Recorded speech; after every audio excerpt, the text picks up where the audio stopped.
dende ụwa maka mgbe ego dị ụwa maka ma ndụ dị n'ụwa ụwa maka mgbe nwa bịara ọkwa Jizọs ya na-enye nwa ọkwa Jizọs ya na-enye ego ọkwa Chineke ya na-enye nwa ọkwa Jizọs ya na-enye ndụ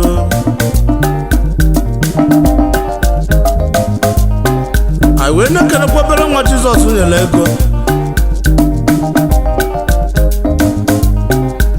Nnabike Okoli ọ nọ n'ikpe akụ na South Africa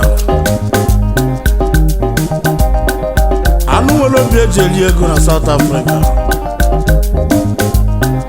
Enugu steeti ka isi eje na Owerri Court Nnabife ọ ga-adịrị gị mma ọ nọ n'ikpe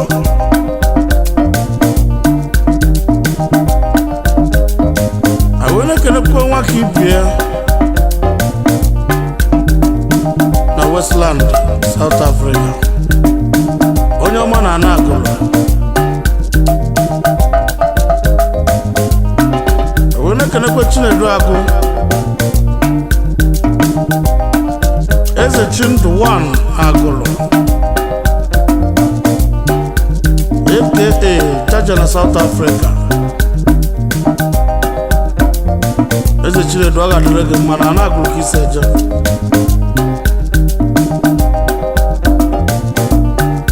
anyị na-ekelekwa Bishọp n'Ọgbụ Zion na South Africa nwa Chinyere ego na South Africa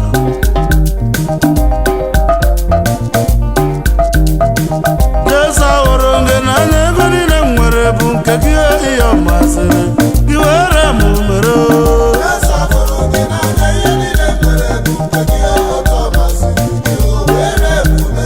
Jizọs ahụrụ gị n'anya ala ekele ngwuo ala ọfụrụ anyị wee na-ekelekwa Ezekiel Nwoye Eze Nweze 1 n'Enugu Eze Nweze Enugu Kwandụ Ụmụnri onye ọma na South Africa ọ ga-adịrị gị mma anyị wee na-ekelekwa Anthony Osondu Ọdụna na South Africa Ọdụna n'Enugu steeti onye nwere ego na South ọ ga-adịrị gị mma maka na asịrị ije ego esike mana Chukwu bieli gị ego na South Ọdụna anyị wee na-ekelekwa Chikodịl Victor Akidi Ebonyi steeti agba ego nkịtị na South Africa ego na-akpali onwe agba ego ọ ga-adịrị gị mma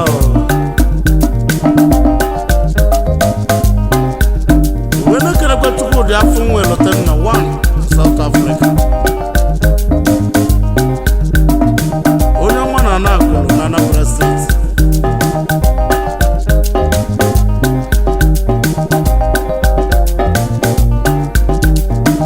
Jesu ahụrụ gị n'anya ihe niile m nwere bụ nke gị ihe ọ masịrị gị were m mere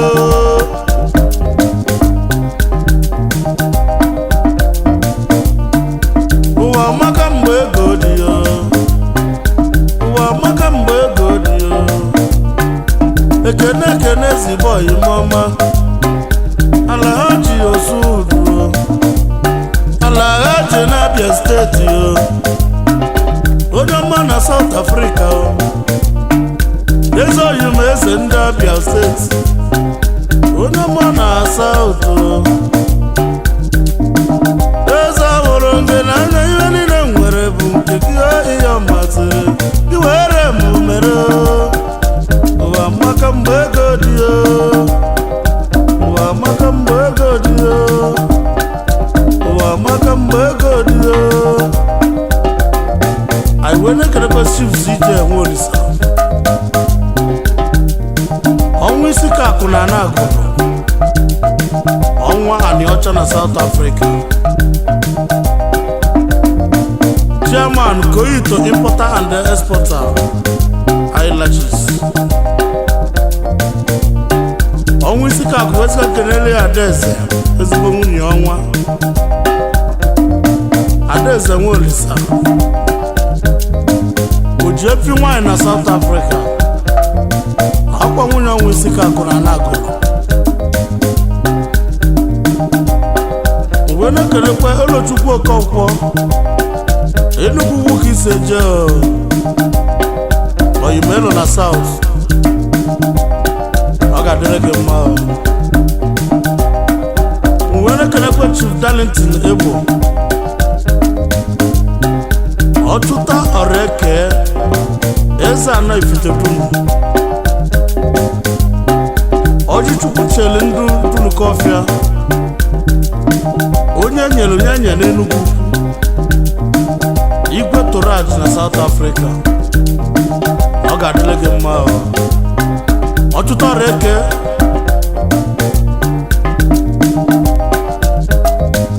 wee kelekwa LOC Jananze n'ọzọ ụbụlụ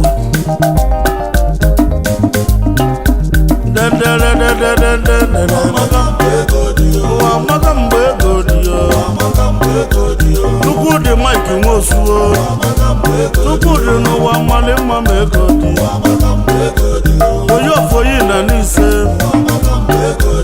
oyi na South Africa onye ọma na n'ise daalụ eze ahụrụ gị n'anya ihe niile nwere bụ nke gị ihe ọmasị gị were m mere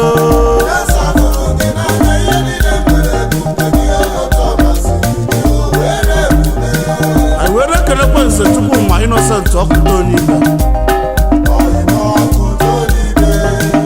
Nze Chukwuma Innocent Nwakunne Ọkụta Onyibe n'Ekwulọbịa Director Sinka Hardware na South Africa Director Our Home Care South na South Africa Treasurer EPU South Africa Ekwulọbịa Progressive Union Ọkụta Onyibe wesịka kenele Ọlịọma Kate Nwakunne Adabimba 1 n'Ekwulọbịa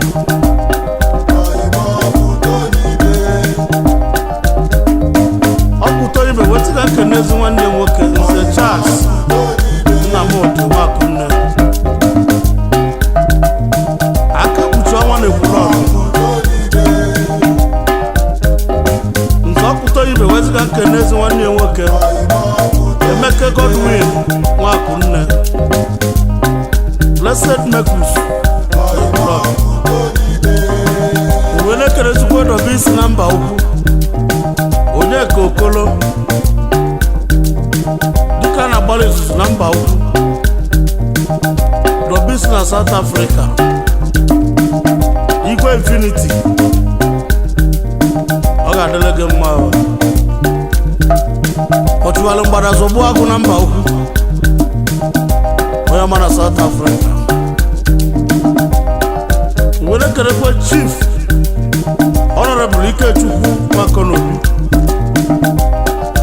Eze nlacha aka na South Africa Eze Okpokọra na Nimo Eze nlacha aka ọ ga-adịrị gị mma ndendere ụwa maka mgbe ego dị ụwa maka mgbe ego dị ụwa maka mgbe ego dị ụwa maka mgbe ego dị ụwa maka mgbe ego dị ụwa maka mgbe ego dị ụwa maka mgbe ego dị ụwa maka mgbe ego dị wele kerekwe Chief Adilolo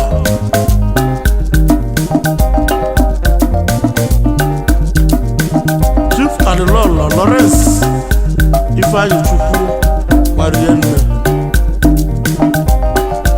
CEO Marienne Investments Holdings Pty Limited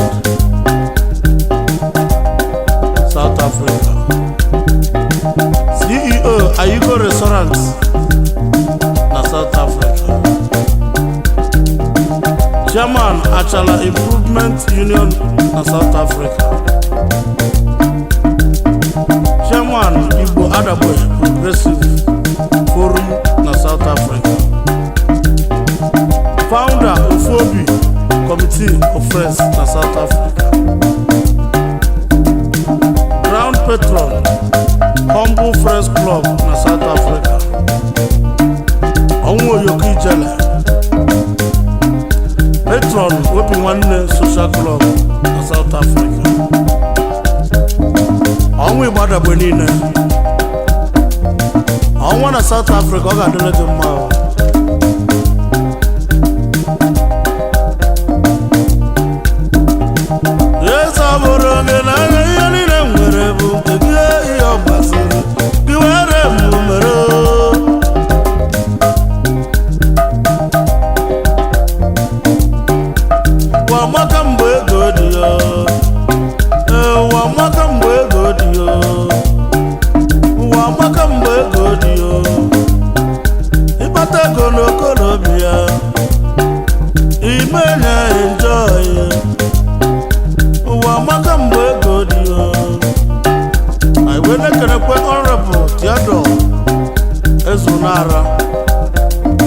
aka Torino Igwe Omenife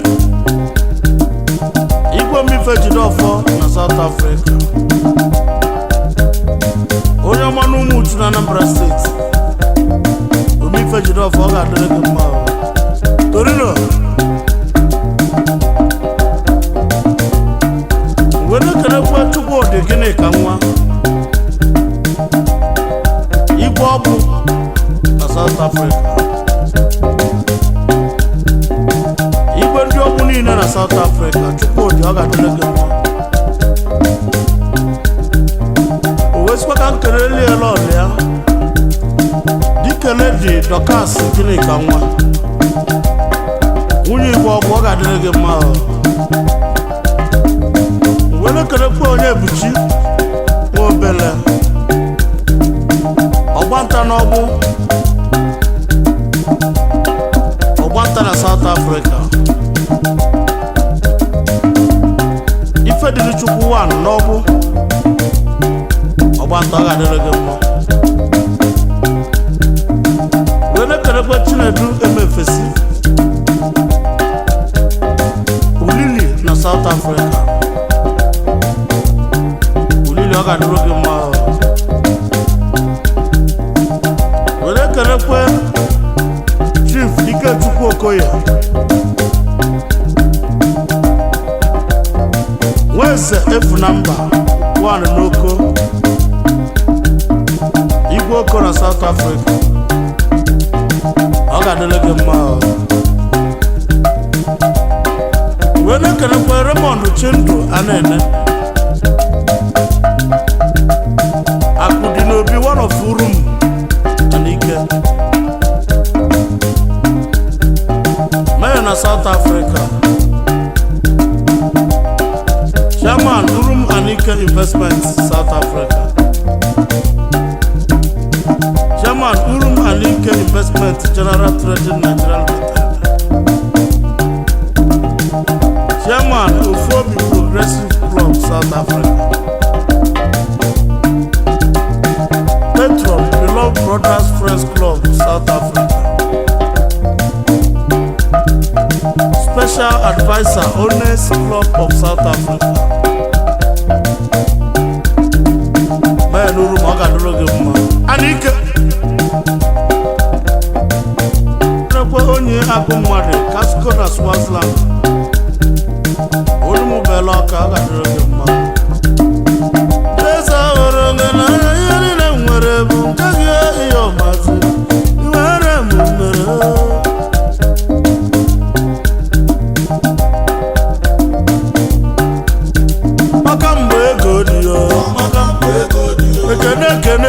Mama ekene ọnụ ọra ka nna kpọ onye otu a nọrọ ukwu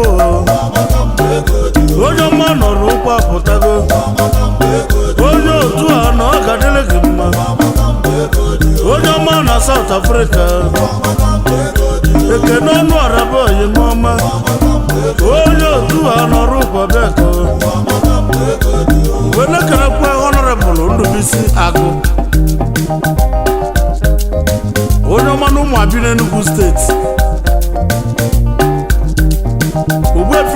na South Africa birikwa ọ ga-adịrị gị mma. Were kere ezigbo nwanne m a Ọgọstine Okafọ ụzụ ọka na South Africa. Onye ọma na Ibite Ọka ọ ga-adịrị gị mma. Ụzụ Veronique ọ ga-adịrị gị mma. Ibite Ọka ka isi eje. Were kerekwe Santio igwe ndị Igbo niile na Captain Park South Africa. Igwe Santio ọ ga-adịrị gị mma.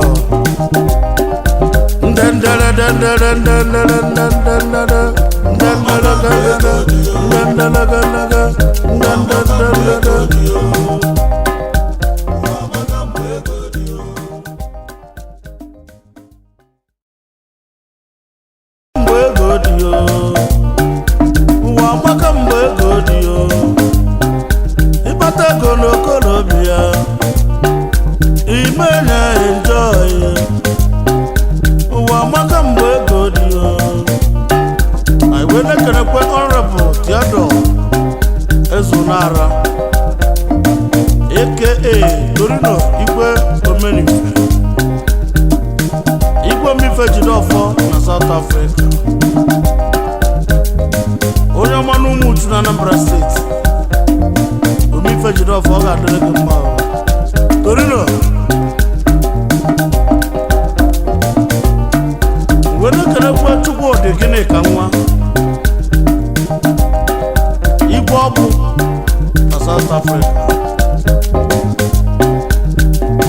Igwe ndị ọbụ niile na South Africa Chukwudị ọ ga-adịrị gị mma. O wesikwa ka nkelele ya lọlị ya dikele dị Dorcas gịnị ka nwa nwunye Igwe ọbụ ọ ga-adịrị gị mma. Were kerekwe onye Ebuchi nwa obele ọgbanta n'ọgbụ ọgbanta na South Africa.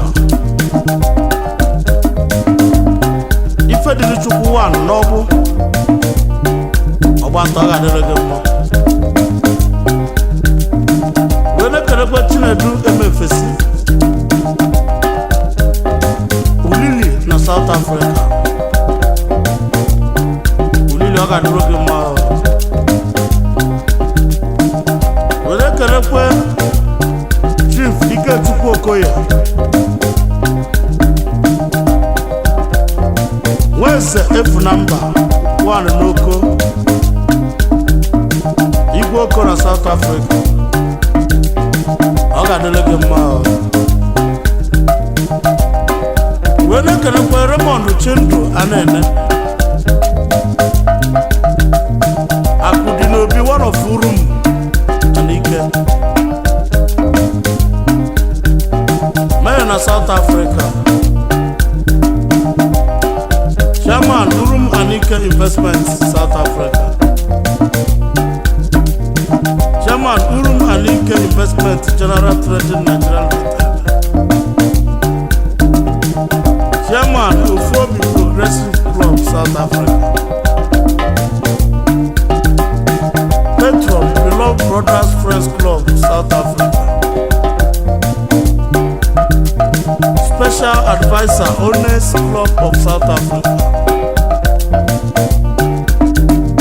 Man Urum ọ ga-adịrị gị mma. Anike kerekwe onye akụ mmadụ Casco na Swaziland.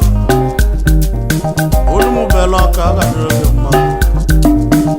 Eze hụrụ gị n'anya ihe niile nwere bụ nke gị ihe ọmasị nwere m mere.